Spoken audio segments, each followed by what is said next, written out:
Today I'm going to draw a fan sketch to celebrate reaching 100,000 subscribers. This special video will have a part 2 where I sculpt the drawing in 3D, so make sure to subscribe to the channel so that you get notified when it comes out. Either way, the submission I chose for this occasion is Scarlet by Sarah. I added the link to her Instagram in the description below. While showing you the process of redrawing this character, I'll talk about why I chose her, talk about Scarlet's background story, what made her pop out from all of the submissions, and finally I'll talk about how I approached redrawing her in my own style. Enjoy! Okay, so in the background I am using Photoshop to draw Scarlet. You will see the full process in this video. First of all, I wanted to take a moment to thank everyone who sent their submissions for this video. I really appreciate it. The first thing I did is to go through the submissions and I tried to imagine the characters in 3D in my style. The more I could visualize them as a finished sculpt in my mind, the higher chance there was of them getting picked. After all, the idea behind this is to sculpt the winner's character in 3D for the next video. This is how I set aside my favorite submissions. Now, Sarah's submissions were one of those characters that had appeal, I could instantly imagine them in 3D, and moreover, her characters had backstories which made it easier to connect to them. Two of her submissions were Blue and Scarlet. You see, these characters are actually half-sisters from different mothers.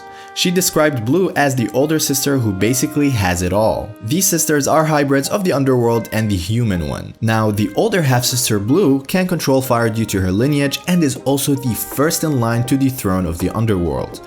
Scarlet's genetic makeup, on the other hand, is more on the human side than her older half-sister Blue. Due to that, she was not able to control fire, resulting in her feeling inferior to her older half-sister. Diving deeper into her backstory, Scarlet's mother was abusive to her. This resulted in Scarlet accidentally killing her mother from a pulse of chaos energy that was released due to her situation. That guilt torments her up to this day. The appeal of the characters, being able to imagine them in 3D for the next video sculpt, and their background stories made them my top 2 picks for this video.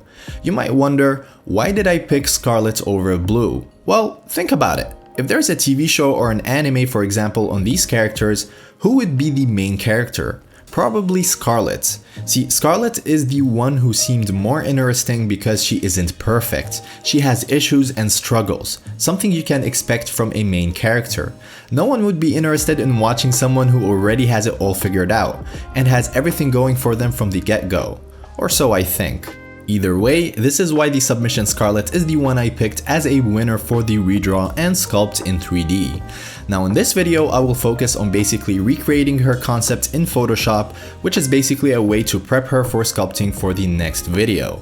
My goal here is to find the unique and interesting elements of her so that I can do some changes without losing the feel of the character. For example, the red and black hair is something I want to keep in the concept. This is a part of her that makes her unique. Another thing is her expression. From the background, I could imagine her to be someone who is angry at the world, so you wouldn't expect her to be a joyful person. By keeping some of these things, even if I modify the outfit a bit, she will still be seen as Scarlet. Here are a few things I was thinking about when making changes to Scarlet. For example, you see that red thing on her shoulders from Sarah's drawing? Even though I removed it in this version, I gave her t-shirt a V opening resembling the same shape. Also, if you are wondering about that floating skull besides her which wasn't in the original drawing, well, that is just an experimental addition I chose to do, representing her mother and the guilt that haunts her. I am still unsure if I'll add that skull in the 3D version, but that is why this is only a concept for now. You will also notice that she is not grabbing her weapon. I was just playing around with the fact that both of her hand and scythe in Sarah's drawing are emitting a similar chaos energy. I imagined Scarlet being able to control the scythe through a connection, so she doesn't even have to grab it. These are just a few things that were going through my head when I was preparing her concept for sculpting. Just keep in mind, make sure you put in the key elements of the character in your drawing or sculpt first before you decide to make any changes, so that you don't lose the essence of the character you are redrawing.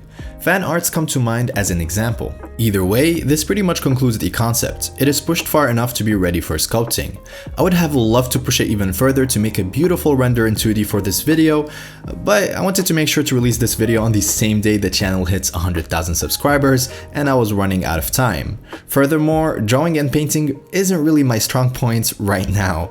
I'm still practicing, I'm still in the early stages of learning, so let's keep my energy for the sculpting. If you don't want to miss the next video, which will be sculpting her in 3D, which is more of my specialty as I mentioned, make sure to subscribe to the channel and hit that notification bell to get notified when it comes out. Also, give this video a like if you enjoyed it and make sure to share it with your friends. I'll see you guys in the next one. Make sure to subscribe to the channel for more awesome character sculpts and art related videos. You can also check out my store for full courses on character sculpting, texturing, materials, brushes and more. Last but not least, if you enjoyed this video, then you will definitely enjoy the next one.